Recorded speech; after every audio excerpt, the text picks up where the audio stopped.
Hi అండి, నమస్తే. Welcome back to Nazareni food.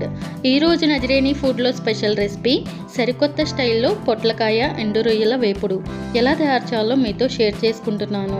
పొట్లకాయలో ఎండు రొయ్యలు వేసి ఇలా వేపుడు చేయండి, చాలా టేస్టీగా ఉంటుంది. వేడి వేడి అన్నంలో ఈ పొట్లకాయ ఎండు రొయ్యల వేపుడు వేసుకొని తింటే చాలా బాగుంటుందండి. ఈ పొట్లకాయ ఎండు రొయ్యల వేపుడును ఎవరైనా సరే ఈజీగా చేసుకోవచ్చు. తప్పకుండా ట్రై చేయండి. మరి ఆలస్యం చేయకుండా రెసిపీలోకి వెళ్ళిపోదాం. ముందుగా 200 గ్రాముల ఎండు రొయ్యలు తీసుకొని తల, తోక, కాళ్ళు గిల్లేసుకుని ప్లేట్లో పెట్టుకోవాలి. అన్ని ఎండు రొయ్యలని కూడా తల, తోక, కాళ్ళు గిల్లుకుని ప్లేట్లో పెట్టుకుని పక్కన పెట్టుకోవాలి. తర్వాత ఈ వేపుడు కోసం నేను ఇక్కడ 2 పొట్లకాయలని తీసుకుంటున్నాను. ఇప్పుడు నైఫ్ని కానీ స్పూన్ కానీ తీసుకుని ఒక్కో పొట్లకాయని తీసుకుని పైన ఈ విధంగా గీరాలి. ఇలా చేయడం వల్ల పొట్లకాయ పైన బూడిద రంగులో ఉన్న తొక్కు శుభ్రంగా వచ్చేస్తుందండి. చూడండి, ఒక్కో పొట్లకాయ పైన ఇలా గీరేసుకున్నాం కదా. ఇప్పుడు పైన ఉన్న బూడిద రంగు అంతా కూడా పోయి ఇలా గ్రీన్ కలర్లో వస్తుంది. ఇప్పుడు ఈ పొట్లకాయల్ని శుభ్రంగా కడిగి పెట్టుకోవాలి. ఇప్పుడు ఒక్కో పొట్లకాయని తీసుకుని గుండ్రంగా చక్రాల్లా కట్ చేసుకోవాలి.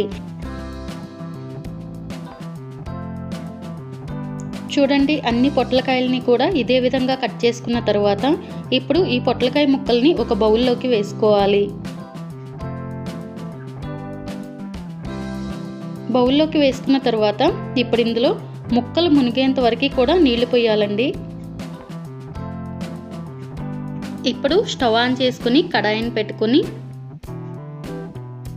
మూత పెట్టుకుని మంటను హై ఫ్లేమ్లో పెట్టి 15 లేదా 20 నిమిషాల పాటు ఉడికించుకోవాలి. 20 నిమిషాల తర్వాత మూత తీసి చూద్దామండి. చూడండి, పొట్లకాయ ముక్కలు చక్కగా ఉడికిపోయిన తర్వాత కొద్దిగా కలర్ చేంజ్ అవుతాయండి. పొట్లకాయ ముక్కల్ని మరీ మెత్తగా ఉడికించకూడదండి. 70% లేదా 80% ఉడికించుకుంటే సరిపోతుంది. ఇప్పుడు వెంటనే స్టవ్ ఆఫ్ చేసుకుని పొట్లకాయ ముక్కల్లో ఉన్న వేడి నీళ్ళన్నీ కూడా వంపేసుకుని తరువాత చల్లటి నీళ్లు పోయాలి.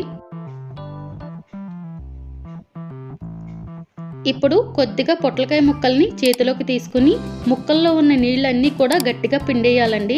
మనం గట్టిగా పిండేటప్పుడే పొట్లకాయ ముక్కలు చిన్న చిన్న ముక్కలుగా అయిపోతాయి. చూడండి, ఇలా నీళ్ళన్నీ పిండేసుకున్న తర్వాత గిన్నెలోకి వేసుకోవాలి. అన్ని పొట్లకాయ ముక్కల్ని కూడా ఇలాగే పిండేసుకుని గిన్నెలోకి వేసుకోవాలండి. ఇప్పుడు పొట్లకాయ ముక్కల్ని గట్టిగా చేత్తో పిసకాలండి.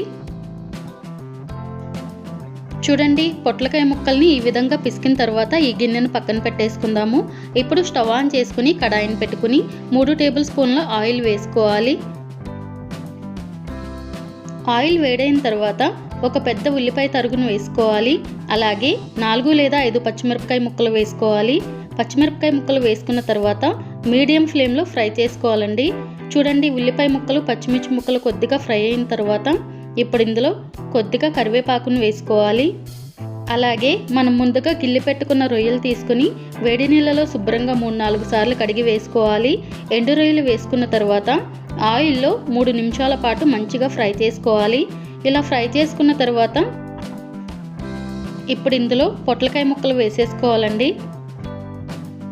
పొట్లకాయ ముక్కలు వేసుకున్న తర్వాత రుచికి సరిపడ్డ ఉప్పు వేసుకోవాలి. ఉప్పు వేసుకున్న తర్వాత ఒకసారి బాగా కలుపుకోవాలండి. చూడండి, ఇలా కలుపుకున్న తర్వాత ఇప్పుడు మూత పెట్టుకుని 10 నిమిషాల పాటు మంచిగా మగ్గనివ్వాలి. 10 నిమిషాల తర్వాత మళ్ళీ మూత తీసి ఒకసారి కలపాలండి. చూడండి, పొట్లకాయ ముక్కలు మంచిగా మగ్గిపోయాయి కదా. ఇలా మగ్గిన పొట్లకాయ ముక్కల్లో 1/2 టీ స్పూన్ పసుపు, 1 టీ స్పూన్ కారం వేసుకోవాలి. కారం మీ స్పైస్కి సరిపడ్డా వేసుకోండి. కారం వేసిన తర్వాత పొట్లకాయ ముక్కలకు బాగా పట్టేలా కలుపుకోవాలండి. చూడండి, ఈ విధంగా కలుపుకున్న తర్వాత ఇప్పుడు మూత పెట్టుకొని 4 లేదా 5 నిమిషాల పాటు లో టు మీడియం ఫ్లేమ్లో ఫ్రై చేసుకోవాలి. 5 నిమిషాల తర్వాత మూత తీసి మళ్ళీ ఒకసారి కలుపుకోవాలండి. అంతే అండి, ఎంతో సింపుల్గా ఎంతో టేస్టీగా ఉండే పొట్లకాయ ఎండు రొయ్యల వేపుడు రెడీ అయిపోయిందండి. ఇప్పుడు వెంటనే స్టవ్ ఆఫ్ చేసుకుని సర్వింగ్ బౌల్లోకి తీసుకుని సర్వ్ చేసుకోవాలి. ఈ పొట్లకాయ ఎండు రొయ్యల వేపుడు 2 రోజులైనా పాడవదండి, చాలా రుచిగా ఉంటుంది. తప్పకుండా ఇలా ఒక్కసారి ట్రై చేసి చూడండి. ఈ రెసిపీ మీకు నచ్చితే తప్పకుండా లైక్ చేయండి.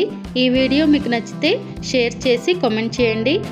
ఫ్రెండ్స్, మన ఛానల్ని ఇప్పటి వరకు సబ్స్క్రైబ్ చేయని వారు వెంటనే సబ్స్క్రైబ్ చేసి పక్కనే ఉన్న బెల్ బటన్ని ప్రెస్ చేయండి.